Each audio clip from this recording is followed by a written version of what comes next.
I think, at its core, the Radiance tells a story about the folly of trying to forget your own past. The bugs of Hallownest tried everything to erase their past. They tried sealing it away, banishing it, this incredibly elaborate and convoluted scheme involving dreamers and parallel dimensions and terrible sacrifices, and playing with the darkest and most dangerous elements of their world. And none of it works. No matter what they do, the past, in the form of the Radiance, just keeps coming back. In the end, the story of Hollow Knight conveys a simple lesson. Either find a way to accept your past, or else you will be consumed by it. The Radiance represents a forgotten past not only given form, but given rage. The Radiance is a godlike higher being who, in a distant forgotten age, was betrayed, cast aside, and condemned to another world. But instead of accepting its fate, the Radiance refused to fade away, refused to be forgotten. It has spent centuries, or maybe even millennia, clawing its way back into the minds, memories, and dreams of the bugs who once tried to banish it. This is the true source of the infection that caused the collapse of the Kingdom of Hallownest. Except the bugs of Hallownest did not just forget their past, they intentionally tried to erase it, to wipe away all evidence the Radiance had ever existed at all. The Pale King locked the Radiance inside the Hollow Knight's mind, a black, empty void from which nothing was ever meant to escape, where even its memory would fade away. And that is not the only history the Pale King tried to erase, by the way. This marker in the King's Pass reads, quote, "Higher beings, these words are for you alone. Beyond this point, you enter the land of King and Creator. Step across this threshold and obey our laws. Bear witness to the last and only civilization, the eternal kingdom, Hallownest." The Pale King tried to claim that his kingdom was the only one. Well, this was a lie. Setting aside the existence of faraway places like Farloom and the City of Steel, Hallownest is not even the first kingdom that existed at this same location, and we know that for a fact. This is Relic Seeker Lem, an antiquarian and historian. If you give him an arcane egg, he says, quote, "Now this is an ancient thing. These relics are the prize of my profession. There's knowledge hidden within, though it's very difficult, painstaking work to extract. One large understanding can be gleaned though. This civilization may claim itself the first, but something else did exist within this place before Hallownest. Each egg offers a narrow glimpse into that forgotten age." I think this is meant to reveal a certain percentage of arrogance within the Pale King's character. My kingdom is the only one that matters. Mine is the only one you need to know about. However, it may also have been necessary. As we will discuss later, the Radiance's influence, even just in memory, may have undermined the things he was trying to accomplish, the better life he wanted to give his subjects. To be clear, Hollow Knight is not a story about good versus evil, black versus white. All of these characters are varying shades of gray. Most of them are trying to do the right thing. They just cannot agree on what is right. Judging from its Dreamnail dialogue during the final battle, when the Radiance says, quote, "Ancient enemy, I do not fear you, dawn will break." I think the Radiance feels as if it is battling an ancient evil, the darkness, the abyss, which does have the power to devour all life, and which the Pale King utilized in his desperation. Maybe the Radiance is not just trying to return out of a sense of jealousy or resentment. Maybe it really truly believes that its light is necessary to oppose that darkness.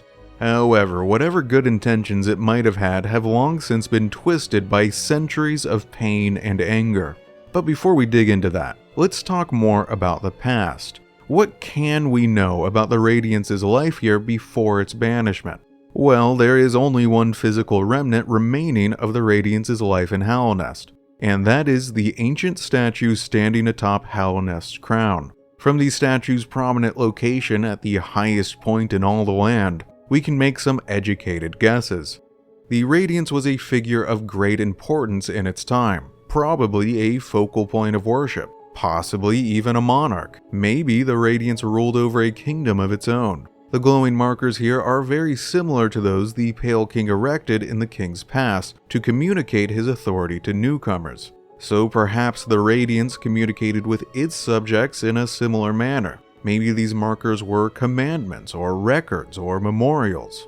But all we can do is guess. There's just not enough information here to say anything for sure, and that is on purpose. With this single tantalizing relic, the developers are showing the audience just how much history has been lost. The Pale King erased almost everything.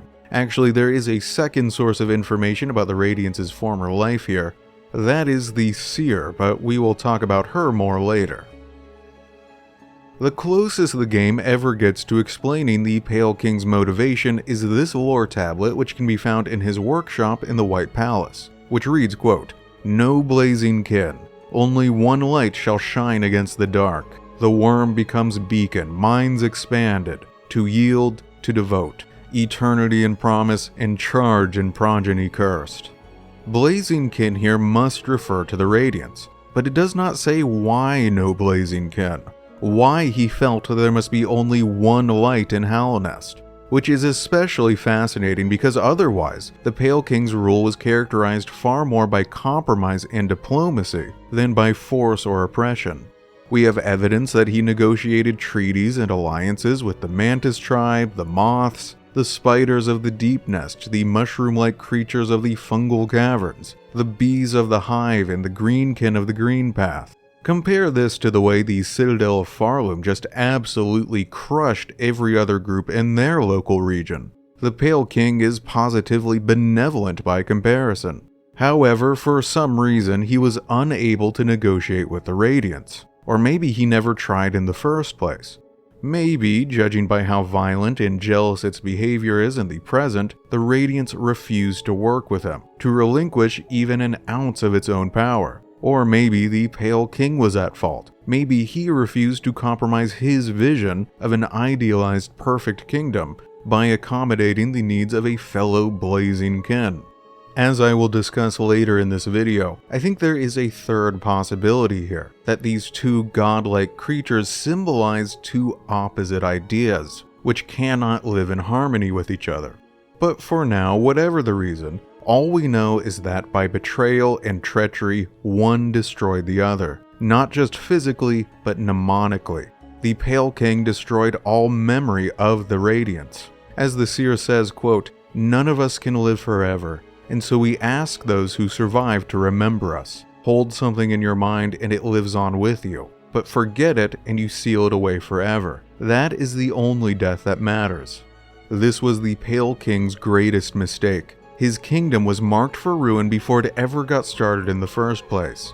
Because, as Faulkner wrote in one of the most famous lines in all of American literature, quote, "The past is never dead. It's not even past." Well, the Radiance is not dead either. And in order to defeat it once and for all at the end of the game, our protagonist cannot just defeat it physically in battle, but must also symbolically embrace the past, to accept it rather than lock it away. It is no coincidence that before their second battle, Hornet tells the Knight, quote, "So you'd pursue the deeper truth. It isn't one the weak could bear. Prove yourself ready to face it. Show me you can accept this kingdom's past and claim responsibility for its future." The Knight only discovers his greatest power, the Void Heart, by very literally journeying into his own past and accepting what he really is. In this flashback, we witness something really ugly. The death of so many failed experiments. Hundreds of the Pale King's own children being cast down into a heap of corpses in his attempt to create the perfect cage to hold the Radiance.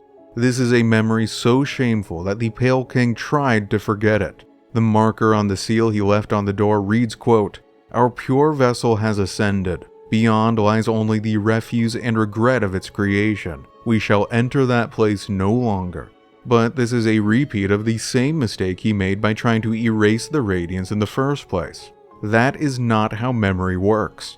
You cannot just lock all of your regrets in a dark room and expect them to disappear. By choosing to do the opposite, by opening that door, by unsealing the past, by undoing his father's greatest mistake, the Knight is granted the power to save the future.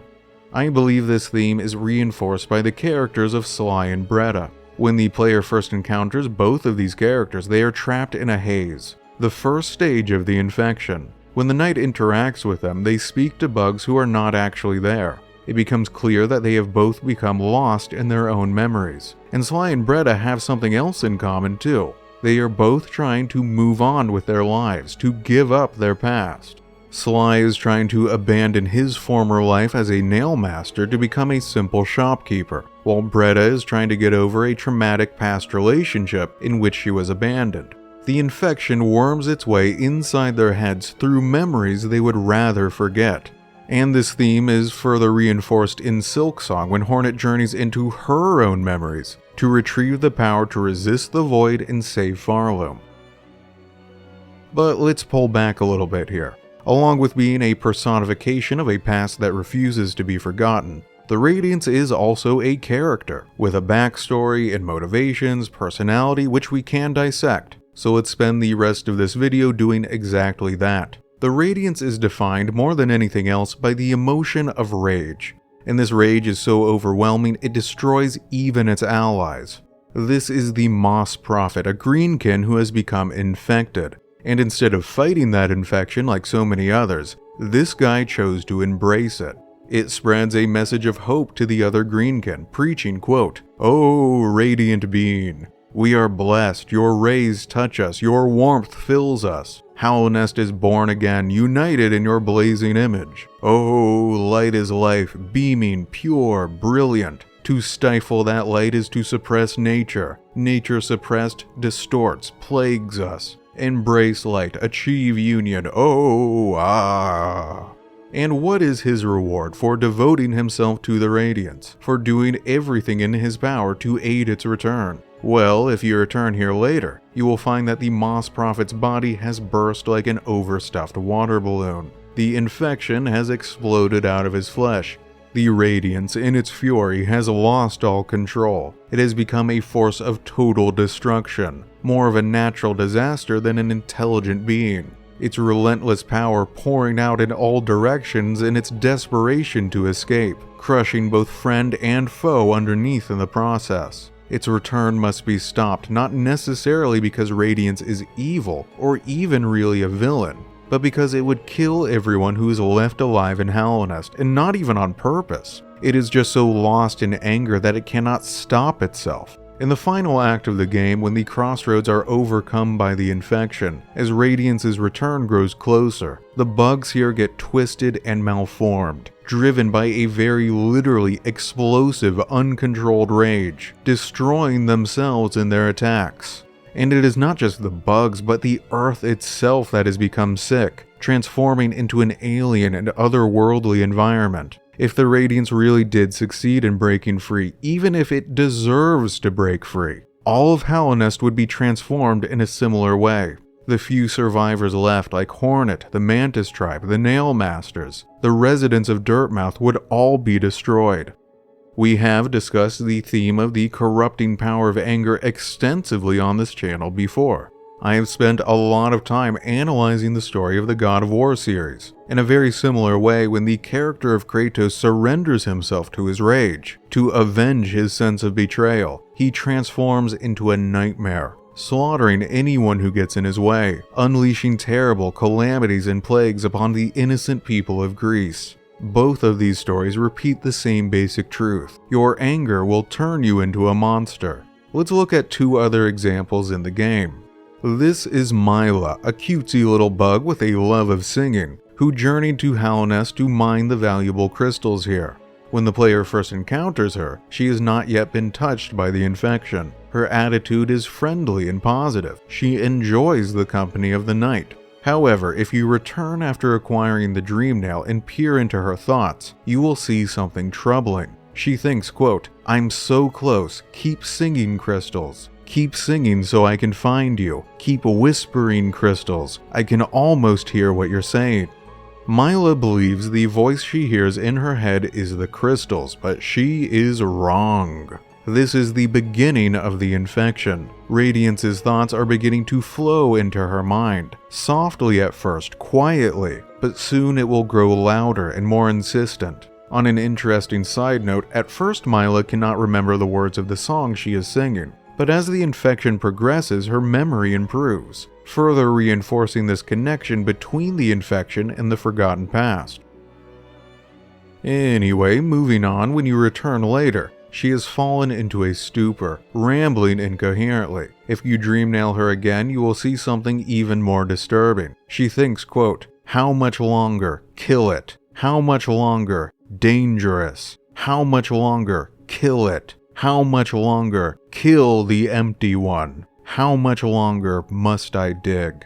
This is a fascinating moment because it is the only time in the game where the player is shown the full process of an ordinary bug's mind being overcome by the infection. Those words in all caps are the Radiance's own thoughts, breaking into Myla's head. And notice how violent they are, how furious. Shortly afterwards, Myla begins attacking the knight on sight. This is what I meant earlier when I said that Radiance is a character defined by rage. A short note here. Usually when I analyze a character, I focus on their dialogue, what they say about their own motivations, the specific vocabulary and word choice the writers choose, and what that reveals about their characterization. Well, the Radiance is a challenge then, because even though its influence can be felt everywhere in the world of Hollow Knight, as far as I can tell, there are only 3 times in the game where Radiance actually speaks. Or, well, speaks is not quite the correct term. Its dialogue only appears with the Dream Nail, a weapon which can reveal the innermost thoughts of a subject. In these circumstances, we have to pay extra attention to what little textual evidence is available to us. Anyway, I believe the second example of Radiance's speech in-game can be seen when the player dream nails this mining golem.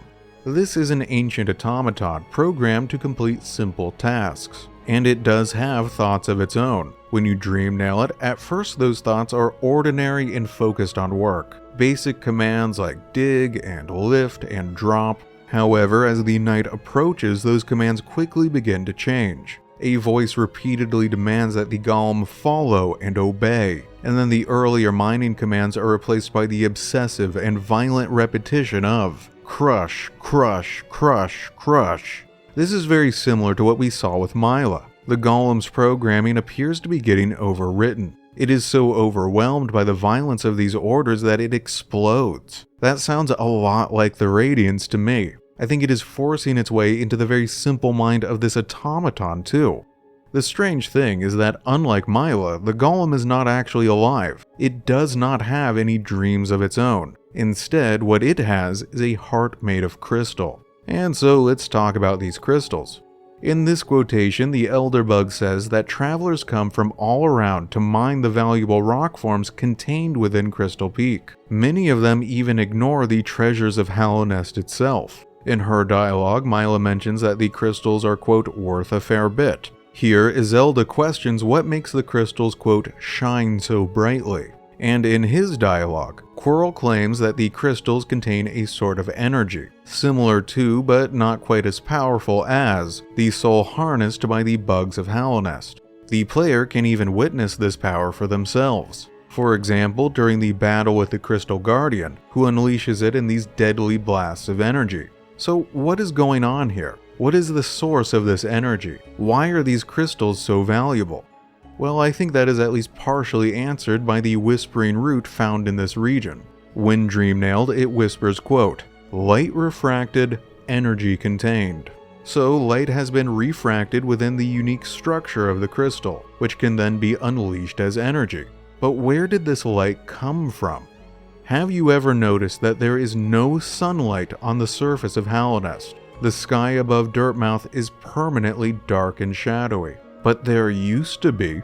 The Radiance was the sunlight. By sealing it away, the Pale King erased the sun itself from the sky, leaving Hallow Nest shrouded in an eternal darkness. This is speculation, but I believe that, far, far back in the distant past, the Radiance shined its light on these crystals. It flooded the entire Crystal Peak, every single cavern, every crevice. The whole mountain must have been lit up like a Christmas tree. And even now, hundreds, perhaps thousands of years later, a tiny fraction of that power still remains. But as we see with the Crystal Guardian boss fight, even a fraction is still dangerous. I think this demonstrates just how foolish the Pale King really was. Radiance's influence can still be felt even in the very stones. The earth itself bears its mark. The past lives on within the very soil beneath our feet. Even if we forget, the geological record does not.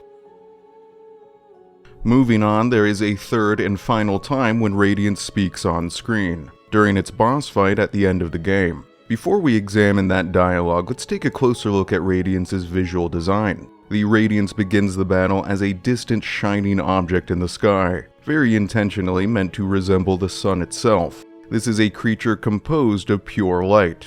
And of course, our player character, the Knight, is a creature composed, at least partially, of void and darkness. In this way, the developers are twisting the classic good versus evil, light versus dark dichotomy on its head. In a more generic version of this story, our protagonist would have been fighting to save the light from the darkness. And I think this is meant to give the audience pause. The Abyss is not good. It is violent and destructive. I mean, just look at the way it writhes and lashes out and tries to destroy any life within reach. By contrast, the Radiance was once a source of life. It was not born a monster. It was only twisted into something dangerous by betrayal and anger. Back to the visual design. It is clearly intended to appear somewhat alien, like something out of this world. This is not just another insect, probably not a biological creature at all. Its body is composed of these sharp, angular silver structures. It has wings meant to resemble a moth or butterfly, but remains something very different. This is not a bug. It is a god of light, and for the sake of the few survivors left in Hallownest, we are going to drag it down into the darkness.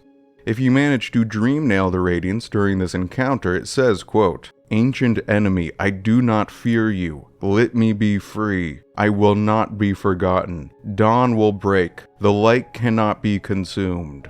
Unlike those furious, violent fragments we saw inside Mila in the mining golem, these thoughts are far more coherent. Moreover, these lines, "Ancient enemy, I do not fear you," give a sense that this is not an isolated battle. This is the final stage in a far grander conflict between light and dark that has been going on for a very long time. And there is a lot of evidence that, before the establishment of Hallownest, there was a primordial civilization here that had some kind of connection to the void itself. Their relics can be found in every corner of the kingdom. Of course, anything I say here would be speculation. It all just contributes to this impression that the world of Hollow Knight is far bigger than this single story we are seeing in-game. Anyway, moving on. Earlier I described the Radiance as a character defined by rage, but that is not entirely true. This is Nim, one of the most joyful, friendly, and positive characters in the game, and we'll dig into his character more whenever I do a video on the Grim Troop. Anyway, when you unseal the Temple of the Black Egg, where Radiance is imprisoned, it cries out. It sounds like this.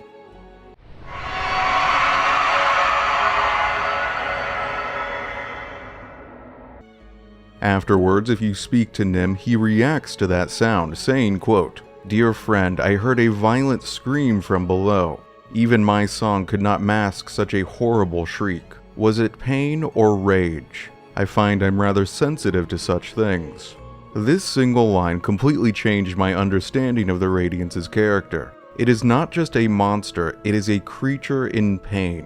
And of course, the two emotions are closely tied together. Earlier I referenced Kratos. He transformed the pain he felt over the death of his family into a rage directed at the gods themselves. It was a way to avoid feeling that pain, to channel those feelings outwards instead of inwards. Just like Grandmother Silk in Silksong, the Radiance was betrayed by its own children, and it has carried the hurt of that betrayal for centuries. So now it is time to take a closer look at the Seer, the last living moth and the only character in the entire game who knows the truth about the Radiance's past. While the player explores the resting grounds, the Dreamers use what little of their power remains to trap the Knight within the Dream Realm, a space described as being between body and soul. The Knight is rescued by this shining white figure, whose shape is extremely similar to that of the Radiance. This shining figure leads the Knight to a statue of a moth, where the Dream Nail, a powerful and ancient relic, has been stored. After cutting free of the dream, we finally see the Seer's physical form. She is a shadowy, shabby, hunched-over old woman. sitting alone in a hut at the edge of the kingdom. Within the disparity between her shining dream form and her pitiful physical form, we get a sense of what the Moth tribe must have sacrificed in their decision to side with the Pale King. Once upon a time, this was a group of powerful creatures, composed of light demigods of the dream realm, and now they are all but gone, faded to little more than a shadow of their former glory. To get a better idea of their former power, let's look at two charms, the Dream Wielder and the Dream Shield. When the seer gifts the Dream Wielder charm to the knight, she claims to have created it by plucking it from one of her most precious memories. Meanwhile, the Dream Shield description reads, quote, "Defensive charm once wielded by a tribe that could shape dreams. Conjures a shield that follows the bearer and attempts to protect them." From these two charms, we know that the Moth tribe were dreamsmiths. They had the ability to craft objects of power within dreams and memories, and then pull them into the physical world. They could have created anything you can imagine. Theoretically, their powers may have been limitless. I suspect the Moths probably crafted all of the artificial structures we encounter in the dream. These floating lampposts and chimes and dream catchers. Once upon a time, they built whole new worlds in here. In the same way that the Weavers inherited their ability to manipulate silk from their creator, Grandmother Silk, the Moths probably inherited their ability to manipulate dream essence from the Radiance. Therefore, the Radiance was not just a god of light, but also a god of dreams, which explains why it is able to re-enter the physical world through the dreams of ordinary bugs. Interestingly, there is also a connection between dreams and death in the world of Hollow Knight. The seer works as a grave tender, and the spirits of the dead we encounter throughout Hallownest are composed of dream essence. The seer even says, quote, "Sometimes dreams take the shape of those who have passed away." This is important because the Pale King in many ways was fighting against death. Again and again, he describes his beloved kingdom as eternal. All of his desperate attempts to seal away the Radiance are really attempts to live forever, or at least for Hallownest to live forever. Through this connection between dreams and mortality, the Radiance also becomes a sort of spirit of death, a Grim Reaper archetype. Perhaps it once oversaw the passage of souls into the next realm, out of the physical and into the world of dream and memory. But that's just speculation. Let's talk more about the betrayal of the Moths. The seer says that tending the graves and guiding the wielder of the dream nail is, quote, "all penitence for old crimes." And later, in her final interaction, the seer says, quote, "The folk of my tribe were born from a light similar to essence, light similar to that powerful blade, though much brighter still. They were content to bask in that light and honored it for a time.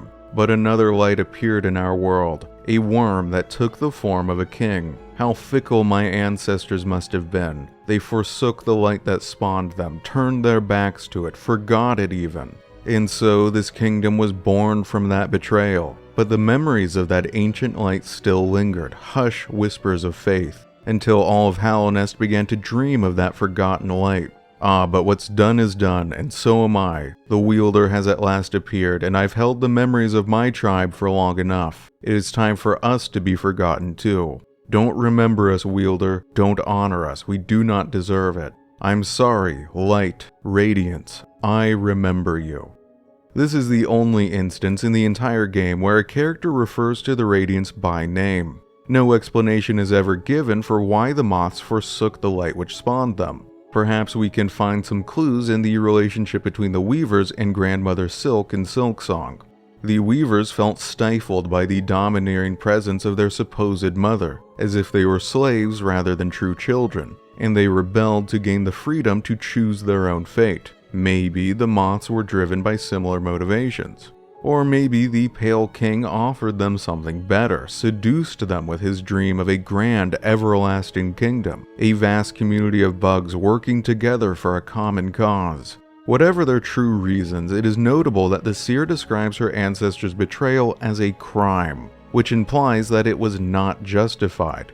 And judging by their current dismal circumstances, the Moths do not seem to have profited much from their betrayal. In the end, they face the same fate they imposed on their creator, to be forgotten and fade into nothing. But what if the Radiance and its infection are really not as terrible as the Pale King's desperate attempts to imprison it would suggest? What if we have been misled? I've spent most of this video describing the Radiance's potential return as something destructive and dangerous, the final death knell of the Kingdom of Halonest. But there is evidence that it actually might not be so bad.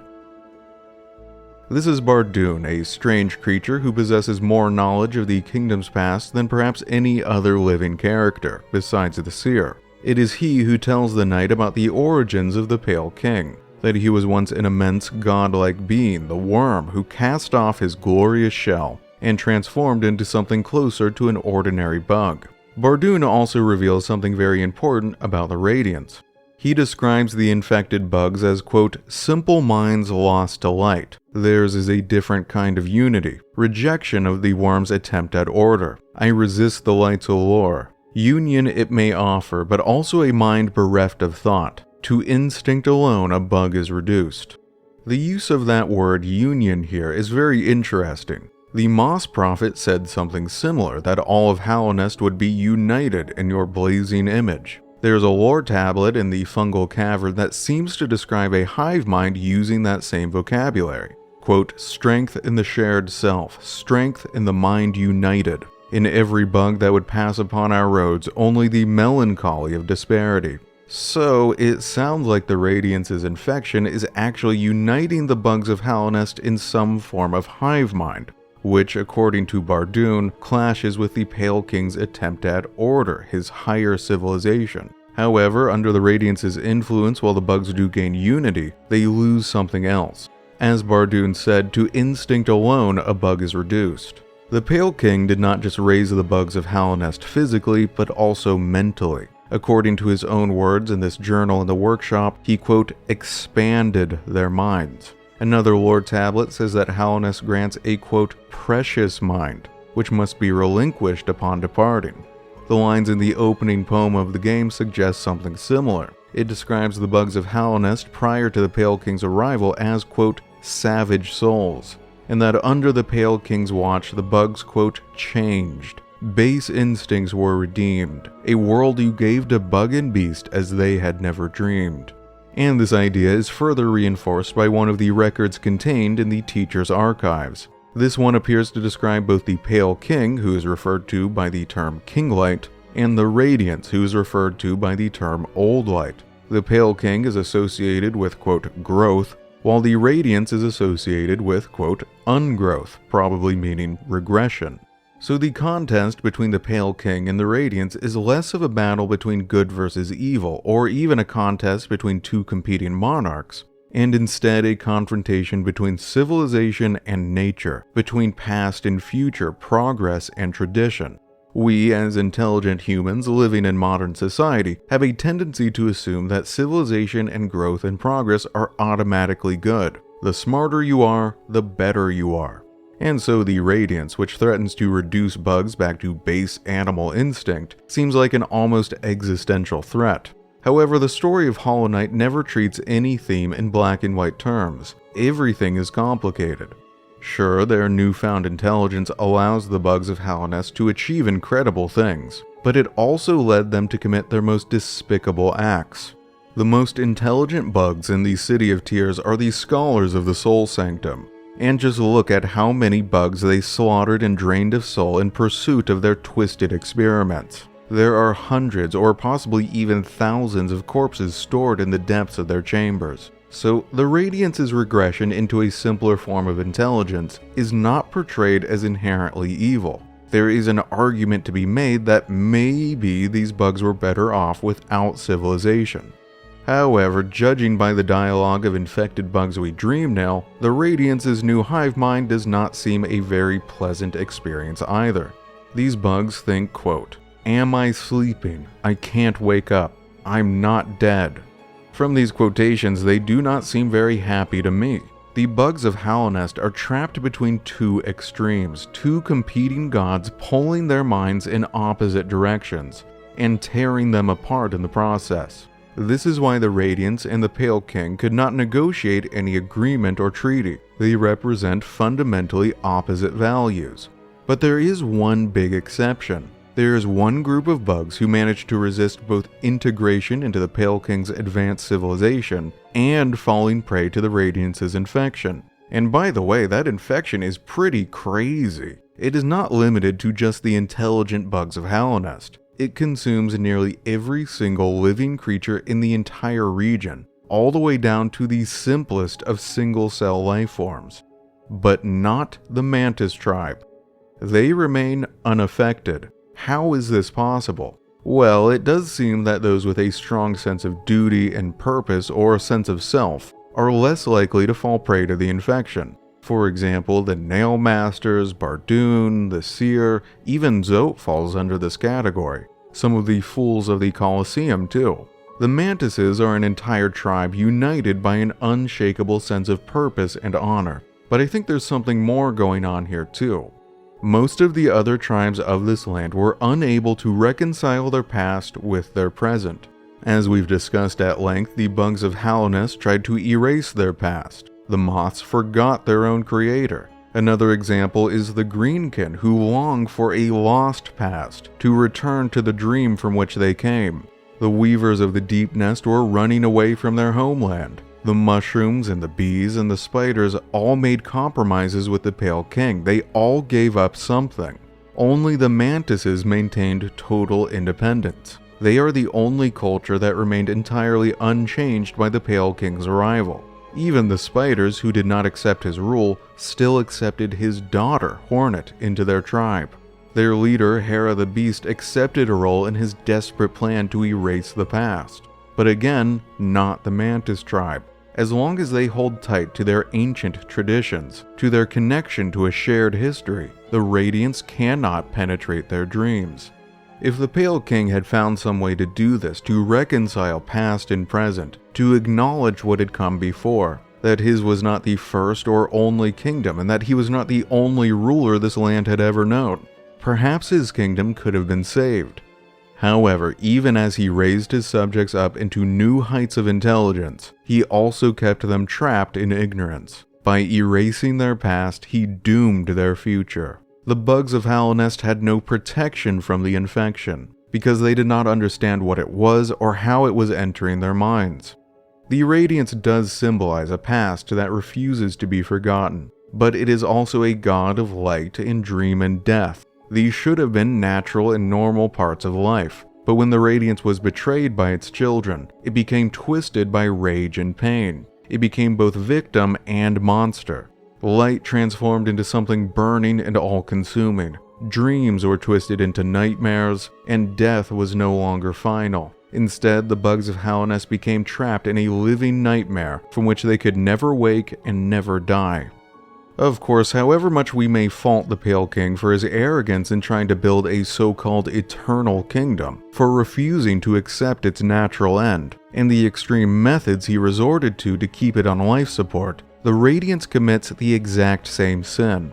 It too refuses to go quietly into that good night. Between the two of them, they end up killing thousands of innocent bugs. So maybe the true overarching theme here is one about mortality. When characters refuse to accept the inevitability of death, that is when things get really screwed up. And next time we are going to dig even further into that idea by taking a closer look at the Pale King, the glorious monarch of Halonest, the god who cast off his shell so that he could live among the ordinary bugs, and in doing so doomed both himself and those he wished to save.